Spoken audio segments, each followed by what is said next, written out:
What can you say? There's stoplights everywhere.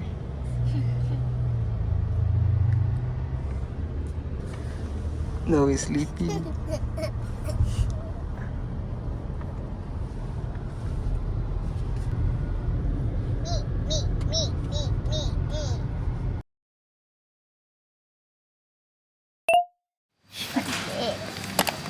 I want that. Kang I really want that. First time namin dito sa Dollar Tree. And tingnan natin kung ano yung mga mabibili natin dito. Kasi sabi nila mura daw dito. Tsaka parang mga tingi-tingi. Unlike sa Costco or sa Walmart, mas malalaki mga tinda nila. And mas marami. So since nagsisimula pa lang tayo, mas maganda yung konti-konti muna. Dahil limited pa lang yung budget. Itong lalagyan ng tissue, table napkin, also salt and pepper shaker. Para sa mga cereals.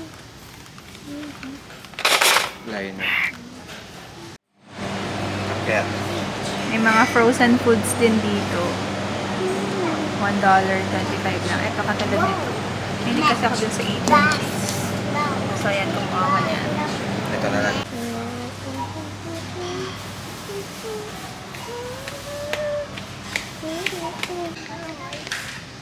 Wafer. Tsaka Mommy, ito. get the book.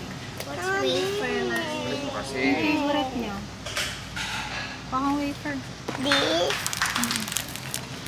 It's even my favorite flavor. So, My little babies. tama na. My little Ayan guys, meron ditong pork rinds, chicharones. Basically, para siyang Japan Home sa Pilipinas. O kaya Daiso. May mga pregnancy test kit din dito. Sanitary pads. May mga over-the-counter meds din dito.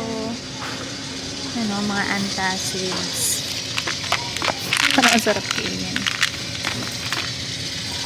Mga Tylenol, cough drops. May mga nails din. I want Cute. mommy. Super cute. Mommy, gusto ko. Princess Pwede. nails. Mommy, pwede. May Barbie din. Tapos ito sa mga pang-adult na nails. Mommy, look. Meron din dito for your pets. So cute. Kailangan din namin itong phone stand.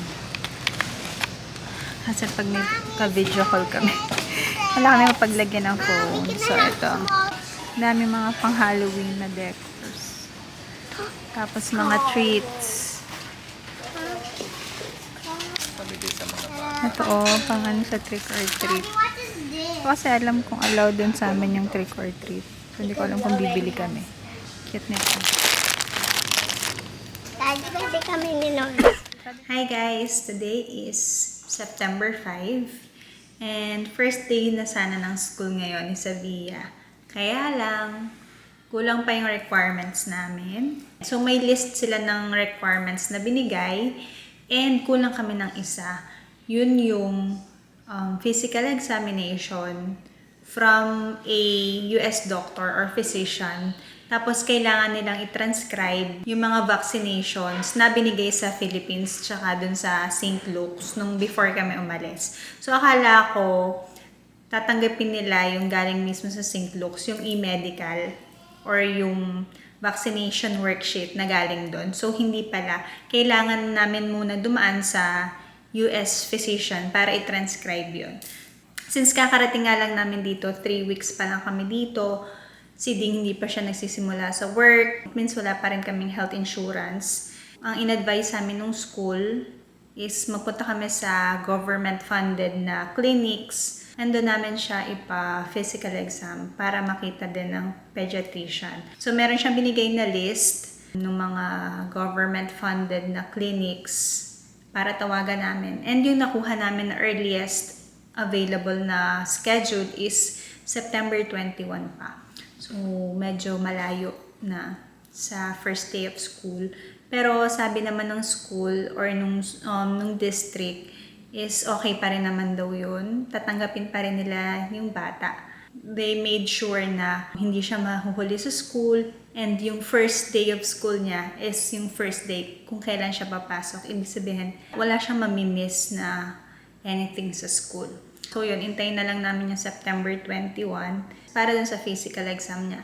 Guys, if you're wondering, yung school system kasi dito, hindi siya katulad sa Philippines na kung saan mo gusto papasukin yung anak mo, punta ka lang sa school, mag-enroll ka, and okay sa kanila. Dito kasi guys, by county or zoning yung pagpasok sa school. Tapos dito, online registration lang siya. Hahanapin mo lang kung saan county ka. Doon, magre-register ka doon sa website nila. Ayun, isasend mo doon. May fill upan kang forms. And then, isasend mo doon yung mga requirements na hinihingi nila. After noon, kapag registered na yung anak mo, and complete na yung requirements, that's the time na i-endorse ka nila doon sa school na pwedeng pasukan ng anak mo. So, right now, hindi pa namin alam kung saan siya papasok. Yung una kasi pagkaalam ko, ganon. Kasi guys, yung mga school dito, may rating siya. Makikita mo siya online. Kung anong school yung mataas ang rating, kung anong school yung mababa ang rating, kung anong school yung maraming Asian, maraming mga Hispanic, or whites, or Americans, ganon. So, makikita mo kung yung mga bata doon nag-excel. So, akala ko nung una, pwede kang pumili ng school na mataas ang rating, tapos doon mo siya papapasukin. So, ang ginawa namin last time, yung mataas yung school na malapit naman dito sa area namin. Nagpunta kami doon and nag-direct kami doon. Nag-inquire kami and sabi nila, full na daw. Siguro akala nila, alam namin yung process. So, hindi na rin naman nila na-mention sa amin na dapat pala, doon ka muna sa district mag-a-apply. Then, kanina nga, galing kami doon sa school district and para to make sure na yun na lang talaga yung kailangan naming requirement and tatanggapin pa rin naman nila si Savia sa school. So, okay naman daw. Yun, after nun, pumunta kami sa Dollar Tree. First time namin pumunta ng Dollar Tree. Halos lahat ng mga items doon, $1.25. More or less, nasa mga 80 pesos siya each. So, para siyang Japan Homes sa Pilipinas. And mag-mini Dollar Tree haul tayo ngayon. So, ito naman, konti lang siya. Tapos yung iba, yung mga pagkain, nilagay ko na sa ref. So, hindi ko na ipapakita sa inyo. Ano lang naman yon, yung mga cheese. Anong tawag doon? Yung pampalaman sa tinapay, yung squares. Ano ba yan? Sandwich. Ito yung napamili namin sa Dollar Tree. Nakalagay siya sa SM na eco bag. Kasi nga guys, kanya-kanyang ano dito, bring your own bag. Bumili ako ng placemats. Wala kasing cover yung table namin. Bumili ako ng 4. Nandun na yung 2. Ay, ito pala. Grabe, hindi pala ako na ilagay sa ref. Ito yung cheese na sinasabi ko. Keep refrigerated pa naman. Ito, mga wafer, isang chocolate, isang vanilla. Kumuha pala sila ng cookies. Chocolate chips. Yan. Kayo guys, like, budgeted pa talaga yung pera nyo. Sobrang okay pumunta sa Dollar Tree. Kasi dito, kontian lang siya. So, mababudget nyo na ayos yung pera nyo. Ito, soap holder sa CR. Then, multi-purpose clips para sa mga cereals, tsaka dun sa mga packaging na hindi nako-close, hindi ziplock. Kumuha din pala sila nitong juice. Yun, meron din pala kaming isang ganun na juice. Mura na siya for $1.25. Malaki kasi yung nabili naming mga trash bags sa Costco. So, itry ko muna. Bumili lang kami muna ng isang nito. Maliit kasi yung basurahan namin sa CR. So, itry ko muna ito kung kasha. Bumili ako ng isa. Bumili rin ako ng phone stand. Kasi pag may ka-video call kami sa Pinas, wala kami mapagpatungan ng phone. So, kailangan namin ng phone stand. Ito, lalagyan ng table napkin. Wala kasi ako makitang ganito sa Walmart. Tapos, nung nagpunta naman kami IKEA, may nakita ko, kaya lang nakalimutan kong kuhanin. Then, ito yung last, salt and pepper shaker. Ang laki kasi nung packaging nung salt na galing sa ninang ko. So, inihipat ko siya dito. Nahirapan ako pag nagluluto ako, napapabubo. So, yun lang yung nabili namin sa Dollar Tree. Then, after namin sa Dollar Tree, umuwi naman muna kami sa bahay para mag-lunch. Kasi meron pa akong food dito. Siyempre guys, iwas-iwas muna kami ng kain sa labas dahil napakamahal kumain sa labas dito. Syempre, tipid mood pa tayo, hindi pa nagsisimula sa trabaho. Mas tipid guys, syempre, pag magluluto ka lang sa bahay. Tsaka hindi pa rin kami masyadong sanay sa mga American food. Mga Filipino foods pa rin yung niluluto ko. Then after namin kumain, pumunta naman kami sa Bank of America kasi last time, ang ginawa kasi namin, nag-open kami ng separate account. Si Ding may sariling account, ako may sariling account. Later, na-realize namin na ang laki pala ng maintaining balance ng checking account sa Bank of America. $1,500. So, i-convert sa peso, magkano din yon. Right now, syempre, tight ang budget namin. We've decided na mag-joint account na lang kami. Then, i-close na lang yung account ko. Kung magbabank kayo dito guys, mas maganda kung meron kayong appointment. Kasi mas ma-entertain nila kayo. Pwede naman kayo mag-walk-in, kaya lang, ayun, syempre, maghihintay kayo. Sobrang babait ng mga staff sa bank. And maganda doon, meron na akong debit card from Bank of America. And, i-retain lang nila yon. Parang i-merge lang nila yung infos ko papunta doon sa account ni Ding. And then, ita-transfer lang nila yung laman. And yun pa rin yung gagamitin kong card. So, hassle-free siya. And then, hindi ko na rin siya kailang tanggalin dun sa phone ko kasi nasa Apple Pay ko na siya eh. Nakasync na siya dun sa Apple Wallet ko. And also, nakasync na rin siya dito sa Apple Watch ko. So, hassle-free, hindi ko na siya kailangang baguhin. Umuwi lang muna ulit kami ngayon. Kasi malapit lang naman siya. 10 minutes lang dito yung Bank of America. And first time ko mag-drive. Oh my gosh, sobrang kinakabahan ako kanina. Pero, laban lang. Kailangan ko rin talaga masanay mag-drive dito. Lalo na kapag may pasok na si Ding, di namin alam kung anong ba magiging setup namin pag papasok na siya, tapos pagpapasok na rin sa Sevilla. Kailangan ko na talagang masanay mag-drive dito sa US. And so far, okay naman.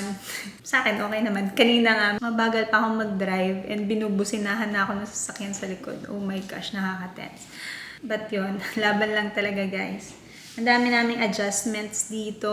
Nakaka-culture shock pa talaga. Kaya guys, samahan nyo kami sa journey namin na to. Magwa 1 month pa lang kami dito guys. Pero feeling ko ang dami-dami na nangyayari. Nandito na kami sa new apartment namin. Hindi ako masyadong makapag-update kasi nga ang dami-dami naming inaayos. Nakakuha man ako ng videos pero puro mga snippets lang, ganyan. So, ngayon, wala naman na kami masyadong gagawin. Nga pala guys, yung SSN namin, dumating na siya. 2 weeks pa lang kami dito, dumating na siya.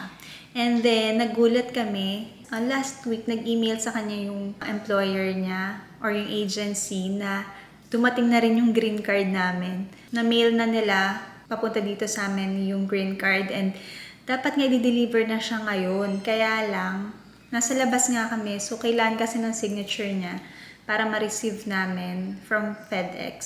Hindi namin na-receive. So, baka bukas mag-attempt ulit ng delivery. And, guys, sobrang bilis. Kasi nababasa ko, 2 to 3 months pa dumadating yung green card. And, guys, wala pa kaming 1 month dito. Dumating na yung green card namin. Sobrang happy lang. I-update ko kayo pag na-receive na namin yung green card and ipakita ko sa inyo. I-unbox ko.